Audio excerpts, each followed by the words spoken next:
up, nerds? My name is Leslie. Welcome to the Nerdy Narrative, a channel where I like to talk about all sorts of fun bookish related things in the science fiction, fantasy, horror, manga, and literary genres.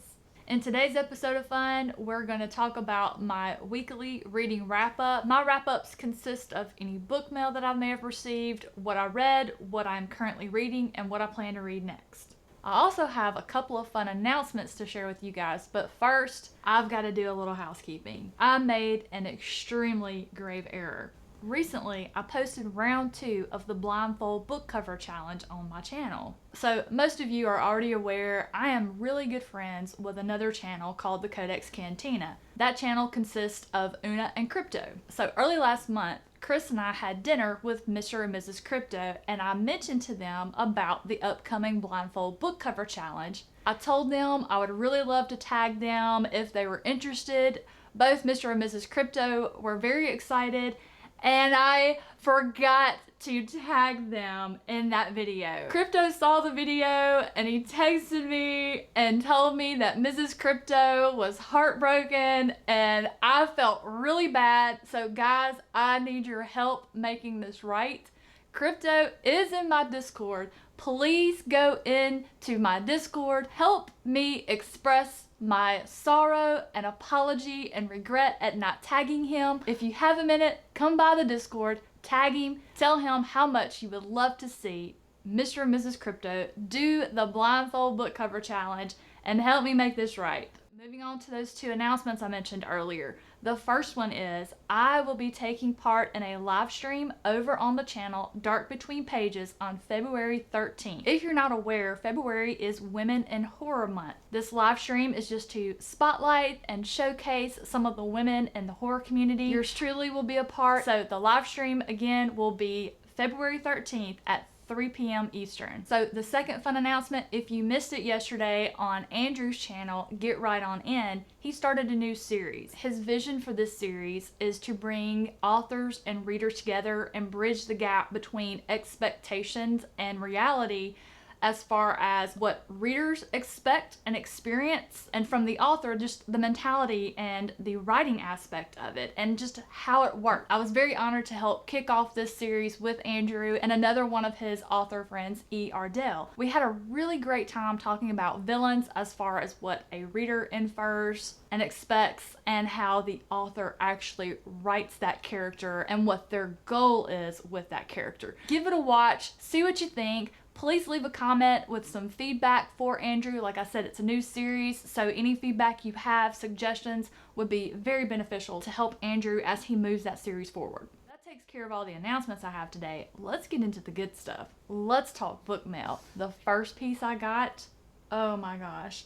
Y'all, I read City of Stairs last month for the Shelf Space Book Club pick. I didn't know at the time that it was a trilogy, the Divine Cities trilogy, but I loved that book, and I was really excited to find that it was a trilogy. And my friend Abby from Abby Salter, she binged the entire trilogy and told me that book 2 was even better and that it had a much more horror feel to the story, which just had me chomping at the bit to continue the series. Well, imagine my surprise when I came home Sunday evening and found this gem on my front doorstep. Y'all, I am so excited to continue this series, and for once I have to say the US covers are way prettier and more interesting than the UK covers that I've seen. This is City of Blades, which is the second book in the Divine Cities trilogy by Robert Jackson Bennett. I am a huge fan now of Robert Jackson Bennett. I plan to finish this series and then I'm going to move on to Foundry Side and Shorefall.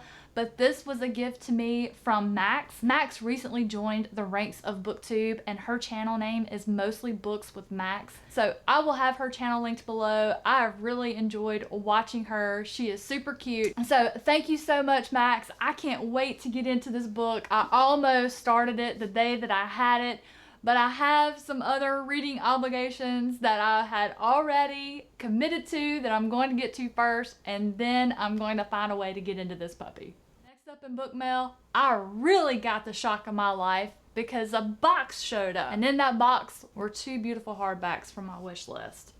The first one is Ninth House by Leigh Bardugo.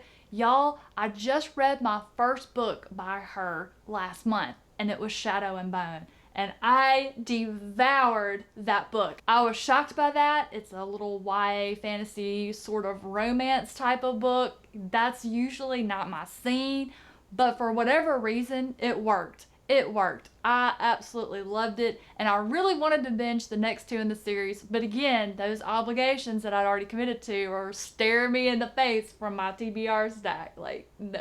I am very much excited to read this book, and I've heard differing opinions about it. I can't wait to find out for myself. This was a gift from my lovely friend Kate from the channel Love Story. Y'all, this girl is so kind-hearted and generous. She recently hit 150 subs on her channel and celebrated with a giveaway, but I will have her link below. Give her a visit and tell her I sent you. In addition to Ninth House, she also got me one that I have been looking forward to reading for over a year now, but most especially because Angela from Literature Science Alliance had such a great experience with this book. And that is The Great Alone by Kristen Hanna. This cover is just absolutely gorgeous. Kate included a note that told me to be sure I had a box of tissues handy when I read this one. So I am extremely excited to get into this. I will keep in mind that it's going to jerk on my heartstrings. So I will make sure I don't put it next to another really emotional read because there's only so much of that I can handle at once. But again, thank you so much, Kate, for these beautiful books. Now let's delve into what I read last week, starting with Manga. I did knock out a couple of volumes in Orin High School Club, and I just really have been having some mixed feelings about this manga. Generally, I will read one volume of manga per day, and that includes about 5 chapters of the manga. My feelings for this manga have been all over the place.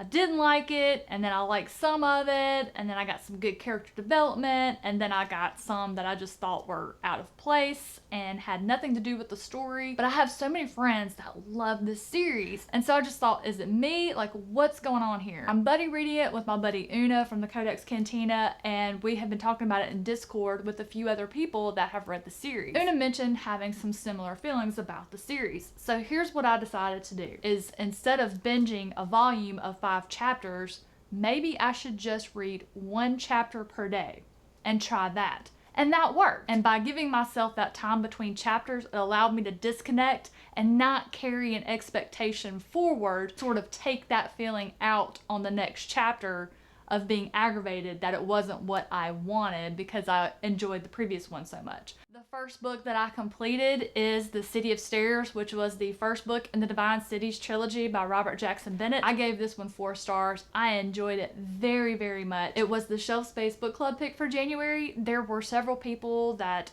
didn't care for it, or at least they didn't care for the beginning, but I actually liked the beginning. We open up in a courtroom with a trial going on, and we get introduced to some of the politics of this world immediately, and that got me very interested. I really enjoy courtroom scenes, and then I find out there were gods, divinities. One thing I didn't like about it is there were no connections made between me and any of the characters, and usually that's where my enjoyment for a story is when I can connect to a character and that drives me forward through the book.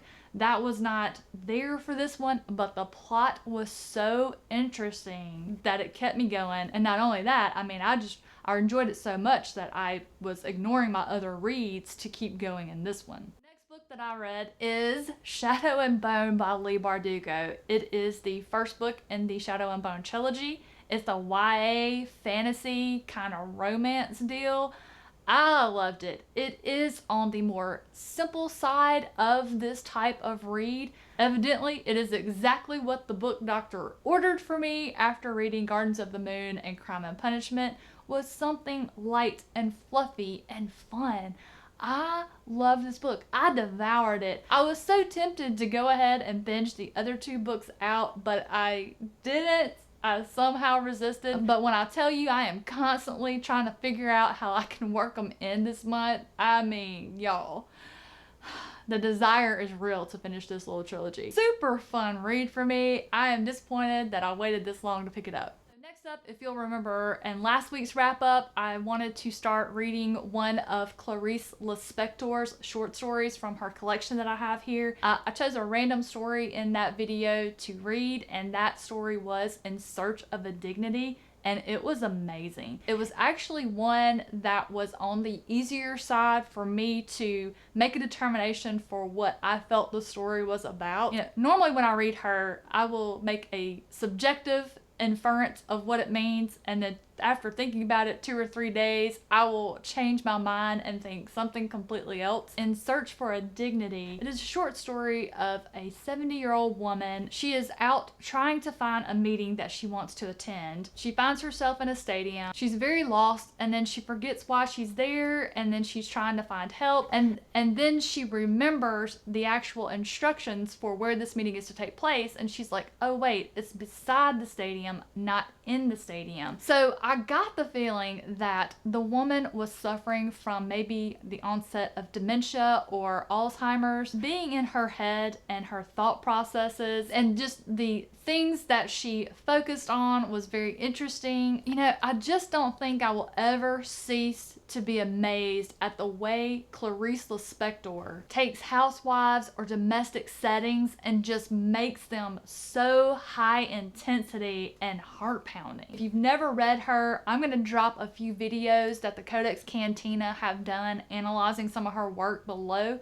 Check that out and see if you might be tempted to pick up some of her work. The final book that I read this week is Stephen King's The Gunslinger, the first book in the Dark Tower series. I really enjoyed this book. I didn't know much about it. I've heard snippets here and there. I actually saw the movie with Matthew McConaughey and Idris Elba, but I didn't really remember much of the premise. From what I do remember, they were very, very, very different. The interesting thing about The Gunslinger to me was I constantly questioned, you know, where were we? What time frame is this happening in? There was some very strange way of speaking. There's a lot of older religious references made, but I was just constantly trying to make religious connections and where that might take us. There are so many questions, so many questions. I read it in 2 days. I have so many questions. I mean, I kind of have an idea of where I think it might be going. I'm most likely wrong because there's no way my brain could ever match the creativity of Stephen King's. But I already have the next one on its way to me. I will be continuing this series next month. I'm really excited for it. I can't wait to see where it's going. I need to know who the Man in Black is. I need to know who the Gunslinger is. I need to know where they are and where they're going and why. And that'll take care of everything that I completed last week. Let's talk about what I'm still currently working on. So I am currently working on volume 8 of Ouran High School Club. I am on chapter 35. I'm really enjoying the meandering of 1 chapter per day, so I should finish this one up this week. I'm also still working on Elattras, even though poor Elattras got put down for Shadow and Bone and City of Stairs.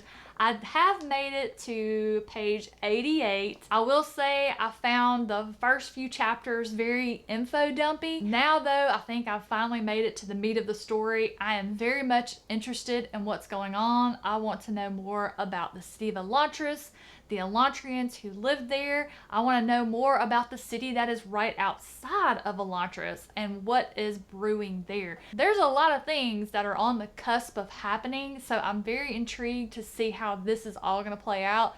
So Elattras, I'm sorry I ignored you most of last week, but we will spend some time together later. Next up, I have started my reread of Wildcat by J.P. Harker, which is book 1 in the Caledon saga.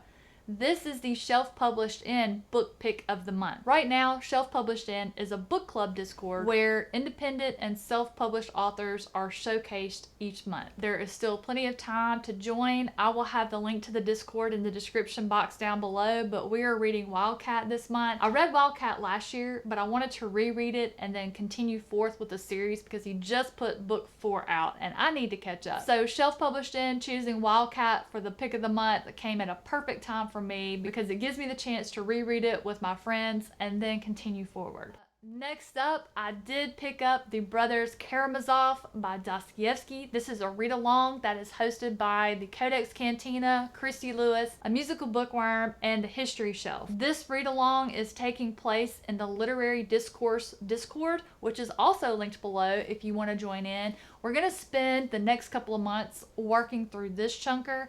I am currently 85 pages in, and I have just about done nothing but laugh. I am enjoying this one very, very much. I'm going to go out on a limb and say this is probably going to be my most favorite work that I've read of Dostoevsky, because he has just kept me in stitches over this. This one has a lot of interesting religious debate between the characters. It also showcases a lot of culture in Russia at the time, but the experience is just made even more enjoyable by getting to read it and discuss it with other folks that have joined in on that read along. So again, we are very early into this one. That Discord link is down in the description, called Literary Discourse. That takes care of what I read, what I'm reading. Let's talk about what I plan to read next. I only have a couple of chapters left in volume 8 of Ouran High School Club, so I will definitely be continuing that journey on into volume 9 next week. I want to go ahead and pick my next short story to read this week by Clarice Lispector. So who's it gonna be? Alright, what is this one? Okay, so this week's story by Clarice Lispector will be The Message. Will bring us up to date on everything I have read, what I'm reading, and what I plan to read next. So what did you guys get up to reading this week? Were you someplace where there was a ton of snow, so you got a lot of really good reading in? Let me know down below. Guys, thank you so much for watching today. Thank you for spending a little bit of your precious time seeing what is going on in my little corner of the world. I hope your morning got off to a great start. I hope you have a fantastic rest of your day, and I'll see you soon.